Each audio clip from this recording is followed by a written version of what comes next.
tell me why they favor having this on their network, other than the financial benefits. We all know why. But we come back to the same thing. People are selling stuff to our children that they would never dare, not in a million years, sell to their children. Don't forget, Howard Stern doesn't want his kids to listen to the show because he knows it's too vile. But for our kids to listen to it, that's okay. Okay, let's go to Mark in Connecticut. Mark, you're next up. Hi, Dave. How you doing? Doing fine. Good. Great show. I enjoy listening to you. I want to bring a certain viewpoint to this, so if you'll allow me a minute or two, and then we can, you guys can discuss about it. But I've been a long-time pro wrestling fan. I've also been fortunate to work in professional baseball. I want to bring up some points that you were talking about at the beginning of the show. First of all, you had brought up the point that if there had been 3 or 4 deaths in any of the baseball organizations, okay, any of the teams on any of the big league rosters or even the minor league rosters, it'd be on the front page. You're exactly right. The rationale for that is that baseball, unlike any other sport or pseudo-athletic sort of, governing body, has that antitrust, that special exemption that it was granted back in the 20s, I believe, or 20s or 30s. Do you think that would be the issue, Mark? Well, I mean, that's not an immediate issue. No. I mean, you're right that that's a really unique distinction. Let me keep going. About the antitrust, they get away with murder. Okay. But that wouldn't be the genesis of the public. I think the thing we're looking at, we're trying to define the issue as being right or wrong in terms of the use of performance-enhancing steroids in your given profession.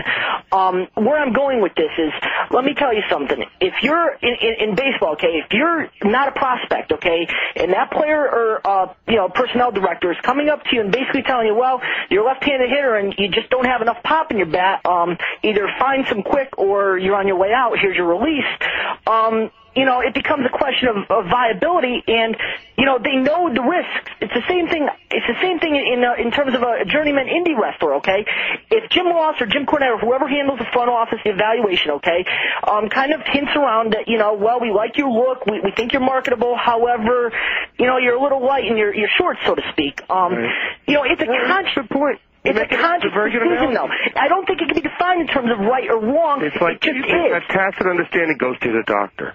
True. But I think that's the way we have to frame it.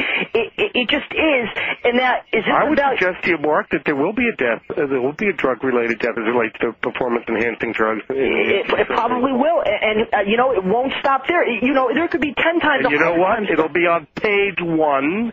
It'll lead the news that night and for the next week. It'll knock Elliot Gonzalez out of the news. Oh, thank the Lord. Thank the Lord. But in wrestling, which is it's most highly, wrestling shouldn't be closeted anymore. And Dave, to wrap up, I want to give you another chance to get somebody on. My whole point to this is, having worked on the baseball end of things, there's tacit, everybody says, well, wrestlers, they're impressionable to our kids. Hell, Phil, you can go out to the New York Penn League on any given night. Go over to Staten Island, see the Yankees A-ball team. I guarantee you half of those guys are on the juice. And they're going to be because they have families, and it becomes a conscious choice. Well, am I going to take care of my families now? Right, Mark. Not only that, there was a tacit permission provided by Bud Selig. That's right. Major League Baseball commissioner. That as long as we're not doing anything about Andro, and look at that guy, he's hitting 70 home runs. I better get mine. And the inmates run the asylum with Selig as an owner being the commissioner. Amen. Well, Dave, thank you for letting me have on you and having me on, and I appreciate your show. Thank you very much. Okay, Mark, there's something that was just brought up, okay, and it relates to something, because I actually just got today a copy of a proposed manuscript, or some of what Billy Graham actually has done as far as doing a book. And Billy Graham, just as an example, Billy Graham was one of the I don't know, 5, 6 biggest stars of the 70s in pro wrestling, and one of the pioneers of steroid use in wrestling, and he suffered terrible, terrible health problems as it relates to steroids, which everyone knows about. And if Billy Graham, and I hate to say this, except that he actually brought it up in a letter to me that I just got today, and it was a very, and the basic thing is that if Billy Graham were to die next week, he's probably, in this industry, equivalent star power, maybe a little below Mickey Mantle. Now, he will not get the publicity when Mickey died. Let me. And his life was ruined by steroids. His life was made by steroids and then ruined by steroids. And if there was a baseball player, early mid-50s, and who started having terrible health problems at 38, 39, had to get out of the business. Like Mickey Mantle's alcohol-related problem. Okay, like Mickey Mantle's alcohol-related problem, which eventually, I guess, led to it. Did that lead to his death? Because I'm not that familiar. Sure, of course. Okay. He needed a liver. Okay, if that was the case, and a baseball player were to do that, I think that the media... Oh, look at Alzado. Yeah. And I'm not even sure Alzado was steroids, but let's just say it was. I mean, look at the publicity Alzado got for his whole last couple of years of his life as compared to Mickey Mantle was doing public service announcements at the end, telling kids and adults, lay off the booze. Because he knew Billy Graham would do that for steroids, except nobody even wants to know. You know what, Dave? At the risk of sounding horribly calloused and having my words distorted vis-a-vis the WWF, who would give a rat's tail if he died? Right? I mean, you know what I'm saying? I think that's, maybe... People would say, what took them so long? I don't know. It's just something about... I mean, I look at the equivalents, and, when you talk about one would be front page and one would be ignored, and there is a reality to that. And yet, here's the World Wrestling Federation, here's the World Championship Wrestling. He said, this is the highest rated stuff on cable TV. Well, WWF sure is. And nobody's asking questions. Nobody's quite the contrary. Hey, come on my show. Come on in prime time. It's a sweeps week. I need a pro wrestler. Anything, do anything. Come on. I'll bring The Rock on Saturday Night Live. Martha Stewart. Don Imus show. Let's go. Come on, hurry up. It's sweeps month. Let's go to Dominic in Virginia. They're going to be probably our last caller. All right, David, how you doing? Quick.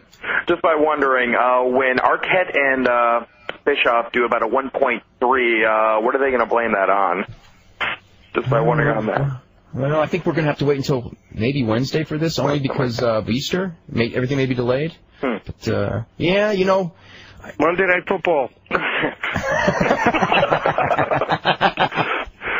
Actually, though, I would say it's at least with Bill's sake.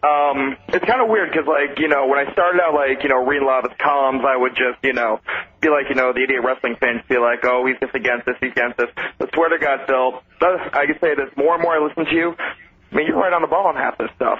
I feel grateful. It's true. I feel the same way you feel pretty much about, basically, the drug situation. And unfortunately, you have to learn one thing. In society in general, in any business form, almost, you're a horror society. I work for a major hotel. I'm a manager in there.